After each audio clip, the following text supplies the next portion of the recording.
What's up, guys, and welcome back to the Walkout Podcast. We're going to talk about fights, news, and more. And today we'll be going over one fight in each UFC weight class that we want to see before 2027. We'll be covering every single weight class, starting at flyweight, ending at heavyweight. And just a quick disclaimer: we'll not necessarily just pick the most obvious matchup in each division, aka, the champ versus the number one contender. In some, we might do, but in others, we maybe, cater to the fight that's most exciting and not always the most deserving or the most highly ranked and stuff like that. So, to kick it off, we have the flyweight division, obviously. What fight do you really want to see here? Yeah, so in the flyweight division, there is a potential fight here, when Alexander Pantoja returns from inevitably returns from his injury that he sustained in the fight versus Joshua Van, where he lost the belt. We need to see him again fight for that title because he deserves it. At Yeah. least that's what I believe. He lost the title in such a tragic way, and it really wasn't deserved. He was on such a good run before that, an almost GOAT level run in the flyweight division. So there is a fight coming up between Joshua Van and Tatsuro Taira, and that's a really good fight in itself, I believe. Two great strikers. Tatsuro Taira has knockout power. Joshua Van, he has that overwhelming volume of strikes. We saw that with him versus Brandon Royval, and so that is a good fight already. But what we really want to see in this division is when Alexander Pantoja returns and fights whoever is holding the belt after that fight. That is my thoughts, at least in this division, because that will clear up a lot of things. And do we have any honorable mentions here, maybe, in this division? I mean, in my opinion, just looking quickly at the rankings, it just happens to be that the guys who are the most exciting, in my opinion at least, are Joshua Van, Alexander Pantoja, and Tyra. And they're ranked Yeah. at the champ, the number one and number three. The other guys who I want to see is ranked number two, it's Manel Cap, and five, Kyo Horiguchi. Sorry for the pronunciation there. And they're already booked to have a fight night main event in the summer, a 5 rounder. So the guy who wins that one is going to really take a leap up to maybe a number one contender spot. But like I said, that's already confirmed, so we can't really pick that. I totally agree with you. That's my honorable mention, but it has to be Joshua Van or Tatsuro Taira versus, like you correctly said, maybe one of the goats in the UFC right now in the flyweight division at least. So 100% agree with you on that one. Moving on to the bantamweight division, we have a few days ago, Sahabi came out and said that his fight on the White House versus O'Malley, the winner would get the title shot. And I was quite confused by that. And now, a couple of days later, Dana White has come out and said that that's not really true. But if either guy wins in spectacular fashion, they might get a title shot, but it's not guaranteed. But my instant thought was, what about Umar? One of the most skilled guys in the division, who last time out was on the prelims. I mean, this is one of the most highly ranked guys in the bantamweight division, and many see him as, top two, top three guys. Um, and no one really talks about him because he doesn't talk that much himself. He doesn't draw as much attention as guys who are lower ranked than him. Sorry, like O'Malley. So personally, for me, I really want to see Umar versus the winner of O'Malley and Sahabi at the White House. And I truly believe that the winner of that fight does deserve a title shot against either Merab or Peter Yan, whoever wins that potential matchup. Um, Looking down the rankings, do you see any other potential matchups? I mean, you can look at some contenders here, possibly Raul Rosas Jr., Peyton Talbot. Do you have any other matchups that you see here? No, I think I agree with you on your pick, and also in terms of an honorable mention. I think it really is about the prospects here in the bantamweight division. We have Raul Rosas Jr. and Peyton Talbot, both great prospects, and I would love to see them also fighting. To see who is maybe the upcoming guy to keep an eye on in the division for the title in the future. So that's it in the bantamweight division. Moving on to the featherweight division, we have a fight that we really want to see here, and that is mainly Leron Murphy versus Jan Silva. And this is a great fight simply because it's two really good strikers here who both have, power and are also active in the fights themselves. They aren't boring even when they sort of, even when we're not seeing a knockout, it still isn't boring. They aren't simply just counter boxers. They are both great at being active as well. So these are two great fighters in the division, in the featherweight division, who I think can really step up here. And whoever wins this, potentially wins this at least, would probably be up there for the title in the future, especially if looking at everyone else here. We saw Moser Evloev when he fought versus Leon Murphy, and he really wasn't that good. So I do think that if we're talking about an honorable mention here, then maybe that could be another one. Alexander Volkanovski versus Evloev, just to simply show, what Evloev can really do against Alexander Volkanovski. I don't think he can do much, and I think that is a fight that we could want to see because it could shut down a lot of talk about that. For me at least, people underrating Alexander Volkanovski still when he's been so good beating Diego Lopez back to back, And yeah, that's it for what I think in this division. Do you have any other maybe honorable mention, or did I already pick it out? I think you covered it. Volk versus the number one contender in Evloev. That's one we need to see. But personally, I think they're both great fighters. But I don't expect that one to be that entertaining. I think it's going to be like a 5-round wrestling match probably, and that's not really my cup of tea. But like you said, John Silva versus Leon Murphy, one of the most exciting fights right now in the entire the UFC. I think so. Please make that one. Yeah. Other than that, one that I personally have been looking for a few years now is Yair Rodriguez versus Diego Lopez. They have some beef a while back now. It's some kind of. It all started from I think obviously Diego Lopez trains out of Mexico, and Yair Rodriguez is from Mexico and claims that Diego Lopez isn't a real Mexican, and from that it's started long-running beef, should we say. And when two highly ranked guys have a real beef, it always builds it up. And they've been trash talking on press conferences, even when they were fighting other guys. And now we sit at a situation in featherweight where Diego Lopez is the second ranked guy, and Rodriguez comes in at fourth. So to have the fourth versus the second would be a really, really solid matchup. They're both quite entertaining, I think, as well. I mean, every fight that Diego Lopez fights is entertaining. So if we're talking about honorable mentions, that's one that really sticks out for me.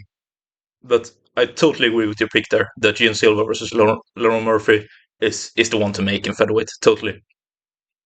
Um, all right, should we move on to lightweight then, and possibly the best fight to make in the UFC right now, for me at least, because what we've gone with here, or at least what I believe, is Ilia Topuria, who I know he has a fight coming up against Yasin Gaethje, but I'm so secure that he's going to win that one. So Ilia Topuria versus Arman Tsarukyan. I mean, for me, this is just a dream matchup. Ilia Topuria, for me, the number one ranked pound for pound fighter right now. But Arman is also ranked in the pound for pound. Supposed to fight Makachev like a year and a half ago. It got cancelled, but he's been talking a lot. Arman is very, very skilled in most aspects of MMA, especially in the grappling, as we all know. And he also has a significant size advantage to Ilya. I truly believe that Arman could be fighting at welterweight and do very well, while Ilya Topuria just came up from featherweight. So that also adds something to that fight. And yes, skill wise, I believe that, like I said, this is one of the best fights in the UFC right now. Do you agree? And could you possibly bring some honorable mentions maybe here in the lightweight division? Yeah, I totally agree. I think that, I mean, you said it perfectly already, but yeah, Ilia Topuria versus Arman Tsarukyan is probably one of the highest just skill level matchups we could see, and it's the biggest one that's possible right now within any single division in terms of what it means for the future, maybe of the UFC. Yeah. So yeah, in terms of honorable mentions here, I think that you know we. I really like seeing Benoit Saint-Denis here on this run he has been on for the last like 4 fights, not only picking up submission wins but also knockouts. And someone who might fare well with that, or who also wants to engage in a scrap at least, is Paddy Pimblett.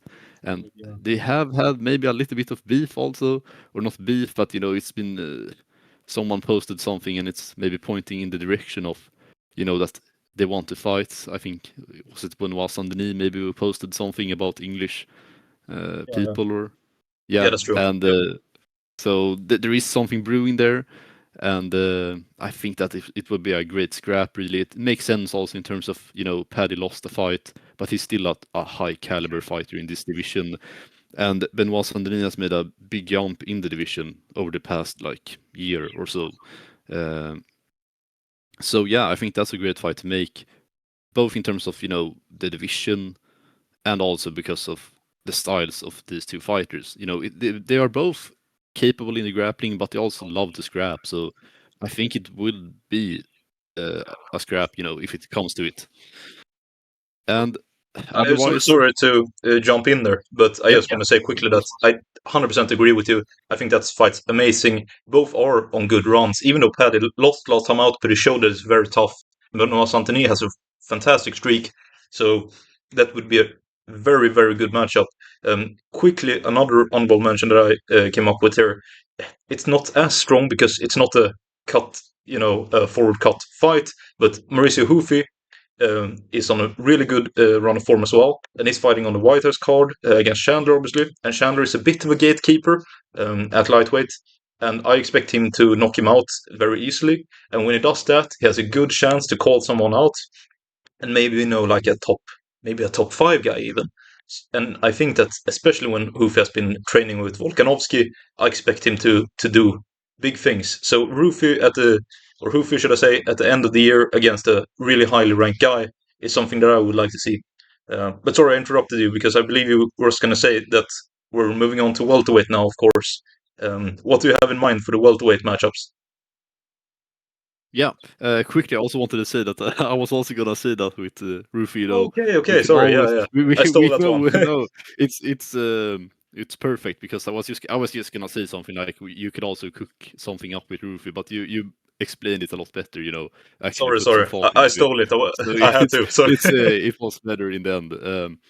But yeah, so the welterweight division, moving on here, and obviously, we all want to see, for example, we haven't said that yet, but in terms of overlapping divisions, maybe the biggest fight possible in the UFC that everyone wants to see is Ilia Topuria versus Islam Makhachev.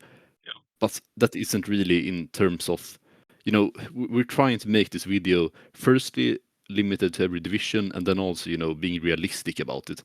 Ilia Topuria versus Islam doesn't really seem to be happening right now, at least. There is some ways off to this, so we're not going to be. Otherwise, that would be the obvious solution. But in terms of the welterweight division, we probably think that Islam is fighting Ian Gary. So even though that's the fight that I would, that we could maybe otherwise say, it's already pretty much, or it's at least leaning that way. So what I would want to see in this division is another fight sort of similar to, Jan Silva versus Ron Murphy, in terms of that it gives a lot of hints about the title in the future, and also it's a striking matchup, and that would be Ian Gary versus, no, sorry, that would be Michael Morales versus the winner between Jack de la Madalena and Carlos Prates. Oh yeah, I that's think the that would second be one. Yeah. yeah, that would be a great fight in terms of, knockout power, but also just striking madness there. You have JDM with his, incredible body work, his intensity, and then you have Prates, who can just conjure up a knockout from nowhere. He has some demon power, and then after, and then Michael Morales, of course. who looks like he could be I don't even know, he could be a light heavyweight probably in the He's future. huge. Yeah. He's incredibly big. Yeah, he's huge for welterweight. So I think it would be really interesting to see the winner between Carlos Prates and JDM fight Michael Morales. Is there any honorable mention here, or did I maybe already hint at that with Ian Gary and Islam? I mean, What do you yeah, think? of course, that one. I agree with you that I think Ian Gary is next for Islam Makhachev, obviously, and then we'll see what happens with the title picture. But Yaktel Melena versus Carlos Prates is already a sick fight, so to see the winner face Michael Morales is amazing. Yeah, Looking down in the rankings, there's not too many matchups that interrogate me. Uh, Michael Venom Page is always exciting, but I mean, he's getting on a bit now. Sean Brady is coming off a loss. Mike Malott got a big win against Gilbert Burns recently, and is ranked at number 11 now. But a name, when I look at the rankings, besides all the names you mentioned, for me, quickly, Kamaru Usman got a really big comeback win against Joaquin Buckley, and I think it was like last summer, and then nothing. We haven't heard a thing. So I really would like to see Kamaru get back in there because he's getting on, but he's coming off a win, and he's been talking a bit like he really wants to give it one final stretch towards the title. But to do that, you can't just sit around and wait for a title shot. It was rumored that he was going to get the title shot, but no, it really doesn't seem like it. So just another fight for Kamaru Usman. I don't really, to be honest, care who it's against, but against a higher ranked guy, just to get him, to cut a promo on the mic afterwards if he wins, to maybe get a title shot, because he's, after all, even though he's quite old, he's one of the biggest names in the welterweight divisions and in the entire UFC, I believe. Um, so that's the only thing that I had to add to that. But of course, as you rightly covered, Morales versus the winner of JDM versus Pratis is totally the best fight to make here. Um, all right, moving on to the middleweight division.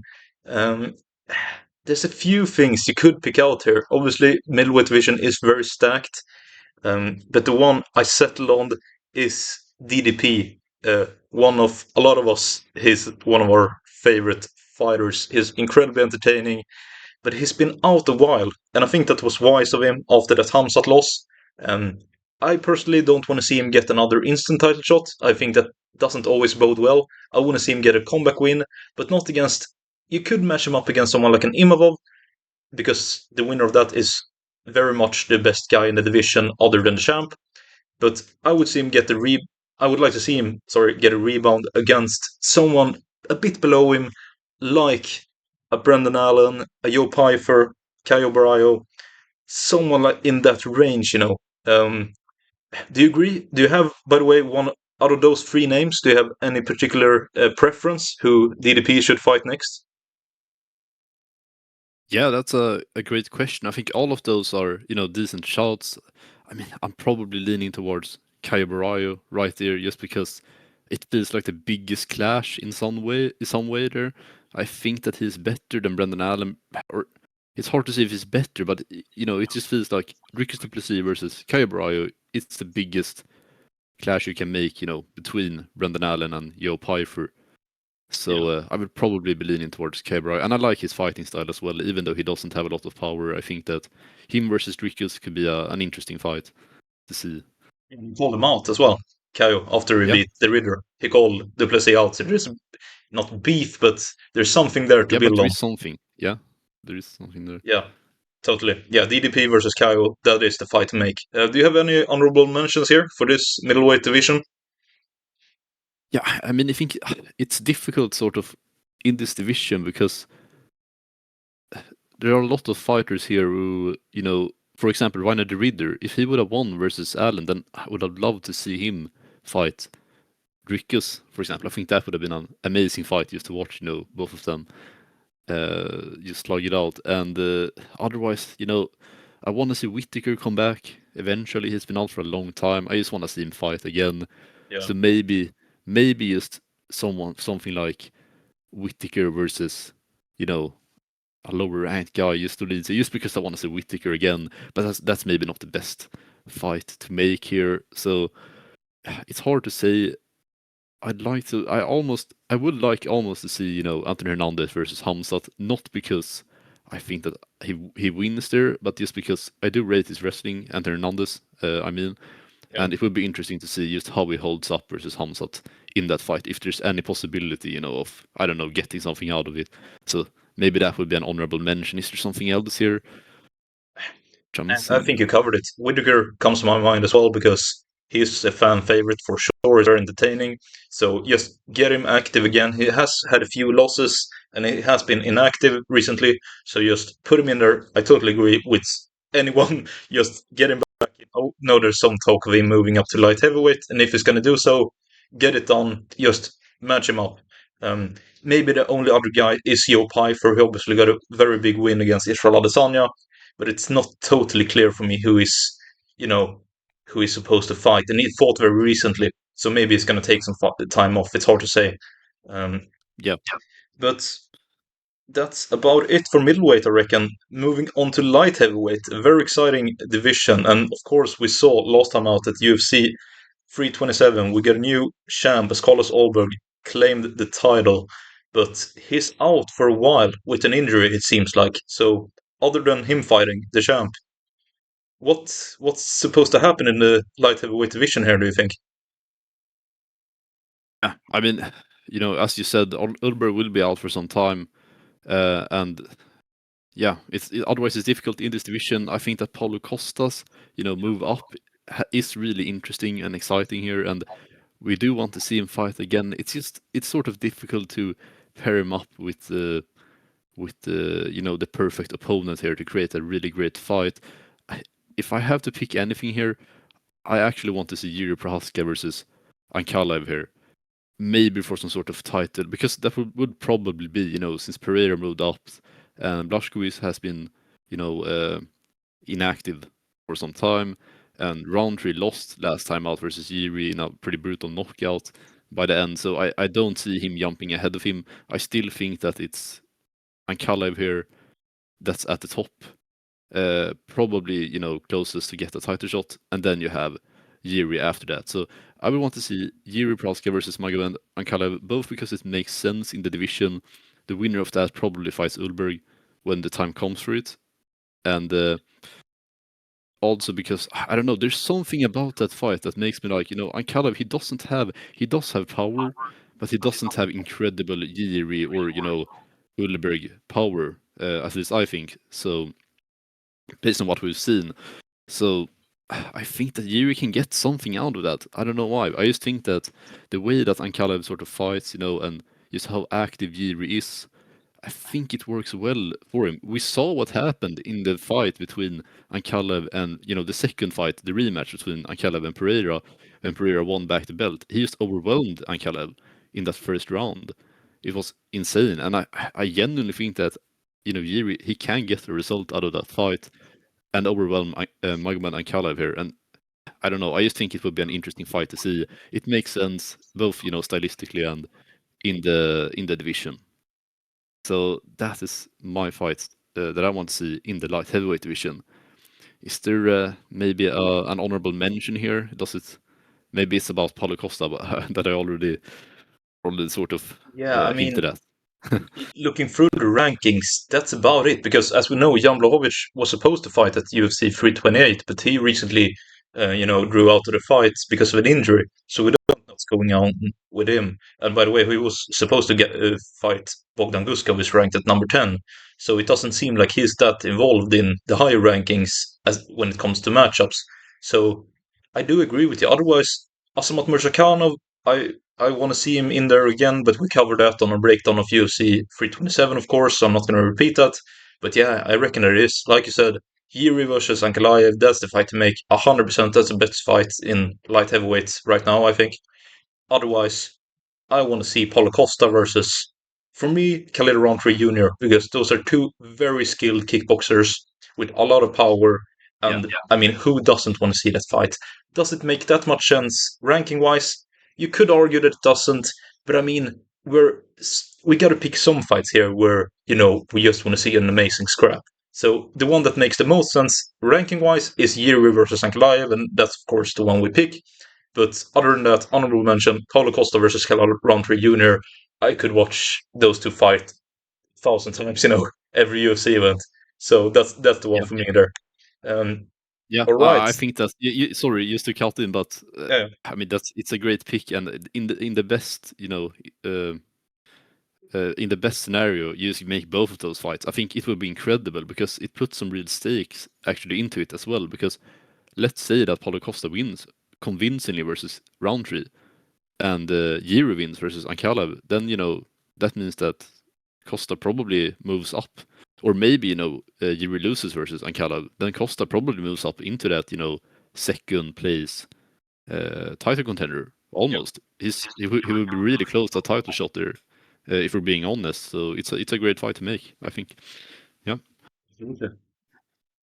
All right. And then we have only one weight class left, the heavyweight division, known to be very inactive, and in my opinion, at least, outside of now it's like the top 6 or 7, but otherwise than that, there's not many guys that I look at and get excited. But outside of the whole title picture, for me, the most exciting matchup, of course, it's the top ranked guys. But other than that, you have Volkov versus Cortes Acosta coming up, and I think that's a really, really nice matchup. Both are two of the best heavyweights in the UFC right now, ranked at 2 and 4, and they are both on good runs of forms. Volkov, in my opinion, beat Cyril Gane on points, even though he got robbed there. And Cortez Acosta is one of the most hyped heavyweights in the UFC right now. So for me, that's totally the matchup that we need to see. And we will see it very soon at UFC 328. And then what I want to see is the winner of that fight, Volkov versus Cortez Acosta, versus the loser of Pereira versus Cyril Gane, which of course takes place on the White House card, because I believe that the one who wins that potential matchup should be in line for a title shot next, as the winner of Pereira versus Gane obviously has the interim title and should fight Tom. So for me, that's the one, because Volkov and Cortez Costa are two of the best heavyweights in the world, and when one beats the other, there should be a clear-cut contender for the belt coming up. So that's what I believe. Otherwise, I mean, surely you got to look at the title picture here. Do you think that there's another matchup that takes your eye here, or what do you reckon for the heavyweight division? No, I mean I think you covered it. You know, basically completely there. I mean the problem with the heavyweight division is that there isn't a lot of now there is some movement, but you alluded to that already with the Gan Pereira bout upcoming, and then obviously Aspinall fighting the winner between them, which of course that's the best fight. And then also, Portes Acosta, who is decently young, I believe, right? Yeah, So he has some movement as well, and he's been on a good run. And as you said, him versus Walkout would be a great fight. I completely agree with that. Otherwise, looking at the division, I just think, you know, if if Josh Hockett wins, um, versus so to flip it around, if he wins, because he is gonna fight Acosta, right, in the summer, I Lewis. think. Derek Lewis Oh, on the White Lewis. House. No, Yeah, sorry. Yeah, I yeah, mixed them up completely. No, but he's gonna fight Derek Lewis in the summer, and I think that if he wins that, I say just keep the hockey train going. As long as it has the momentum in it, it's sort of a bit like I don't know why, but it reminds me of last year's, Ryan Reader run. I'm not really sure if this guy can, is good enough to, let's say, get a title shot, but I don't know. There is something at least just fun about seeing someone, just suddenly break through the rankings and fight often and take opportunities. And so I would say, if Hokit wins versus Lewis, then give him someone like, I don't know, like let's say the loser maybe then between Gan and Pereira. It would be pretty funny to see him yeah, versus, for yeah. example, Gan. So that's maybe an honorable mention from me. Is there anything else here, or should we just wrap it up for this ranking or for this video? Um, I reckon you covered it pretty well. Just a really quick shout out to Gable Stevens, who is making his debut this summer. I believe it's on International Fight Week, and is obviously, if you're in the know of MMA, he's one of the most hype names within the heavyweight division. Obviously, trains with John Jones, and he has a very very good American freestyle wrestling pedigree. So a lot of people are hyped for his debut in the UFC this summer. Of course, he's not gonna go in and fight for the title immediately, but I reckon we'll get an idea, because often when these guys come over, we've seen recently with like Pitbull or Aaron Pico, you think that they're going to be something very special, and then you see him fight like a number 8 ranked guy, and they're really not. So I think it's going to be interesting to see Gilbert Stevenson, and hopefully he does well this summer, so we have another guy in the top of the division. But of course, we don't even know who is fighting yet, so we can't really bring that in here. But that's just a quick shout out, I guess, and a quick honorable mention there. But other than that, I agree with you. That's the video wrapped up there. The 8 fights, I believe, we want to see before the end of the year in the UFC. Yeah. And hopefully, you guys enjoy this a bit of a topical video right now, because it's a bit dead in the UFC. Not to be negative, but between these events, there's not too much going on.